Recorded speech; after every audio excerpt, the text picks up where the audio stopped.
એક ગુજરાતમાં એવો એવો માણસ છે જે ગુજરાતમાં ફેમસ છે. એનું નામ છે ખજૂરભાઈ, જે ગુજરાતમાં લોકો એને ભગવાન માને છે. સારી વાત છે, બહુ સારું કામ કરી રહ્યા છે ખજૂરભાઈ, જે ગરીબોને મદદ કરી રહ્યા છે, ઘર બનાવીને આપી રહ્યા છે. બહુ સારું કામ કરી રહ્યા છે ખજૂરભાઈ બહુ. અને એક બાજુ એવી લોકો છે જે ખજૂરભાઈ ને એક ભગવાન તરફ માણસને ખાલી બોલી રહ્યા છે ભંગાર છે. એ ભંગાર નથી, એ ભગવાન છે, ગરીબો માટે ભગવાન છે.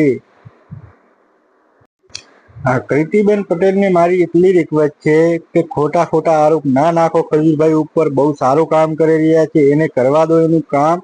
અને ખોટા ખોટા એ આરોપ ના નાખો, ગલત ના બોલો. મારી એટલી વટની વિનંતી છે કે કૃતિબેન પટેલ આવો ખોટું ના કરો. કોઈ માણસ સારું કામ કરે તો એને કરવા દો. ખજૂરભાઈ એક બહુ સારું કામ કરી રહ્યા છે, કારણ કે ગરીબો માટે ઘર બનાવીને આપે છે. બહુ એકદમ સારું કામ કરી રહ્યા છે. કોઈ પણ માણસ આજ તક મેં પણ નથી જોયો કે ગરીબો માટે ઘર બનાવીને આપેલા છે. પણ આ પહેલો વ્યક્તિ છે જે ગરીબો માટે આટલી મદદ કરી રહ્યો છે, આટલી મદદ કરી રહ્યો છે કે પૂછવું જ નહીં. કે એ હારા માણસને કામ કરવા દેવાનું.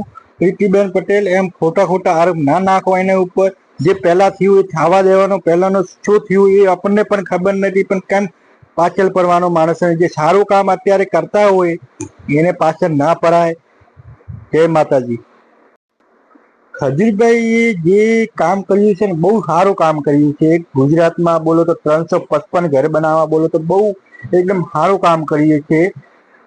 જે કૃતિ પટેલ છે એ ખોટા ખોટા ખરાબ શબ્દો બોલે છે, ગાળો બોલે છે. ગાળા બોલવામાં કાંઈ નહીં મળે, ખાલી તમે તમારું કામ કરતા રહો અને એને પણ એને કામ કરવા દો. કે ખજૂરભાઈ બહુ સારું કામ કરી રહ્યા છે, એને કરવા દો. તમે વચમાં ટાંગ ના અડાડો, સારું રહેશે. બહુ સારું કામ કરે માણસોને વચમાં ટાંગ ના અડાડવી જોઈએ, કારણ કે 355 ઘર બનાવી નાખ્યા છે ગરીબોને. હજી પણ એ કરશે, હજી પણ કરશે. તમે લોકો એકદમ, તમને પણ એવું લાગતો તમે ખાલી બે ઘર બનાવીને બતાવી દો લોકોની, તો તમે પણ બહુ સારા લાગશે. ખોટા ખોટા ગાળા ના બોલો બેન, સારા રીતે રહો, ઘરે બેઠા રહો. ખોટા ખોટા શબ્દ ના કરો યુઝ.